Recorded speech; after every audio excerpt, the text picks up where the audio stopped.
February 2022. Imagine you're Katie Meyer, a Division I student athlete at Stanford University, a well-known face across campus, a national champion, captain of the women's soccer team, and an inspiration to young soccer players across the country. You're studying international relations and just applied to Stanford Law, awaiting your acceptance. This is just a short list of your many accomplishments. You've also recently been invited to do a TED Talk and teach a Stanford design class. On March 1st, 2022, Katie Meyer was found dead in her dorm room at Stanford University. Her death was ruled a suicide. Her story is one of 128 collegiate athletes who have taken their lives over the past decade. I'm here tonight to discuss problems within collegiate athletics and its effect on student athletes.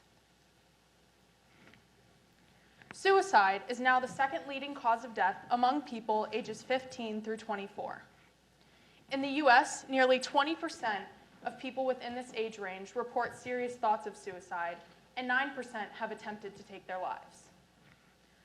Perhaps due to the creation of social media and the pandemic, the suicide rate in the US has increased by 35% since the year 2000.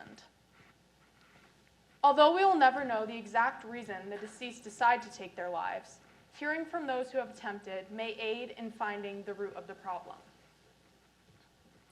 It can be assumed that mental illness, such as depression and anxiety, plays a role in young adult suicide. Many who have attempted suicide say they experienced a number of things that led them to their decision, such as stress, loss or fear of loss, hopelessness, chronic pain or illness, and feeling like a burden, or the effects of social isolation.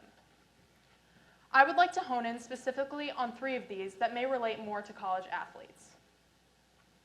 The suicide rate within college athletics has doubled over the past decade, where every 1 in 71 college athletes has taken their lives. For a college student, stress is a recurring part of life. The pressure to succeed in class, along with learning time management skills and having a social life, can accumulate. These are the normal stresses that come with being a college student. Now, add in multiple daily practices, missing classes for games, expectations from coaches, and being physically exhausted or even injured. Do you think you would feel stressed? This is the life of a college athlete, and for in-season athletes, it becomes more and more difficult to balance classwork, sports, and social life. There's just no time in the day for a break. When you picture a Division I athlete, what do you see? You're probably imagining some 6'5" football player who breezes through college, never making it to a class, and has a tutor do his work for him. He had poor grades in high school, but somehow managed to play college football at the University of Michigan. The dumb jock stereotype, or this guy. Although student athletes at most universities do have access to academic support centers, having someone complete assignments for them is illegal in the NCAA and can result in a loss of eligibility. Many student athletes don't even have time with their busy schedules to seek academic help, as their schedule consists of their sport, their classes, and not being able to do anything else. And the majority of college athletes are not D1 players in sports with huge budgets. They're far more likely to be tennis players, swimmers, or long-distance runners, immersing themselves in the sport they love. The majority of collegiate athletes actually do better in school than the average student. Sarifa King, a Division I rower at the University of Oklahoma, said she started struggling with her mental health and even experienced suicidal thoughts. She approached her coaches and asked for help, but nothing happened. King says she believes that for student athletes, it is hard for them to overcome the narrative that athletes are given incredible resources and opportunities. When student athletes speak up about their mental health, many ask, aren't they being given such an amazing athletic and academic experience? How could they be struggling? Student athletes are often seen as tough and as though everything is handed to them. I can assure you this is not the case. They must work just as hard, if not harder, to be successful both on the field and in the classroom. And the typical D1 athlete only earns around $14,000 a year in scholarships. Not quite enough to be living the easy life. The stereotype of being the tough D1 athlete who's able to juggle everything flawlessly is unrealistic, and this creates a stigma, giving the athlete the impression that they can't ask for help for fear of being seen as weak. For student athletes, loss of social life and even social isolation become more and more common. There's pressure to perform both academically and athletically and to balance the responsibilities of each.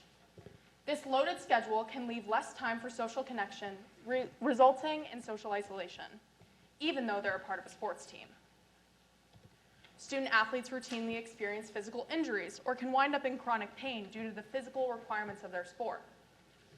The psychological impact of injuries, including fear of losing scholarships or opportunities for advancement, can further amplify feelings of hopelessness and despair. I myself experienced what it felt like to be injured when during my junior year, I went through a season-ending injury that took me out of playing soccer for 5 months. I underwent 2 surgeries. I never felt desperate or suicidal, but I can assure you I did not feel good. Thankfully, at the time of my injury, I was already committed to playing soccer at Lemoyne College. I can't even imagine the stress and anxiety that would have ensued if I had not been committed or if Lemoyne had decided to pull their offer. Staying positive through it all was by far the most difficult part. At moments, I felt like there was no end in sight. Along my recovery journey, I wondered if I would ever be able to return to soccer and be able to play at the level I once did. Reflecting on how I felt during my injury and realizing that I wasn't alone, even though many times I felt isolated from my teammates, many of whom were my close friends, I was inspired to get involved. I recently became an ambassador for Morgan's Message, which is a program founded by the family members of Morgan Rogers. Morgan was a Division I women's lacrosse player at Duke University, and in the spring of her sophomore year, she underwent a season-ending knee injury. Throughout high school, Morgan had struggled with her mental health. She sought help, and eventually those feelings went away. When she got injured at Duke, those feelings began to arise once again. This time, Morgan tried to put on a smile and soldier on through recovery. Morgan felt as though she wasn't living up to her own expectations of herself, and as though she was isolated from her teammates. Morgan died by suicide in July of 2019. Her family decided to take initiative, wanting to break the stigma behind student-athlete mental health, and letting the athlete know that it's okay to seek help in times of despair. The Ambassador Program, of which I'm a part of, selects student-athletes at the collegiate and high school level and encourages them to form a sort of club, having monthly meetings with all of the student-athletes at their school to talk about mental health in collegiate athletics and what the athletes may be going through at that particular moment. It is clear by the numbers and student-athlete representation, mental health is a severe issue among the student-athlete community. A handful of schools have provided sports psychologists for their athletes. This is a step I think all universities need to take in order to ensure the athlete feels they have somewhere and someone to go to when times get tough. Providing sports psychologists may aid by showing the athlete that the athletics department at their university has their back. In addition, around 160 Division I universities have provided their student athletes with a program called The Zone. It's an app that regularly checks in on the student athlete and what they may be experiencing, as well as providing educational videos about taking control of one's mental health, specifically in relation to athletics. The NCAA, organizations like Morgan's Message, and student athletes such as myself can continue to do more. We must do more. We need to let the athletes know that they're seen and heard.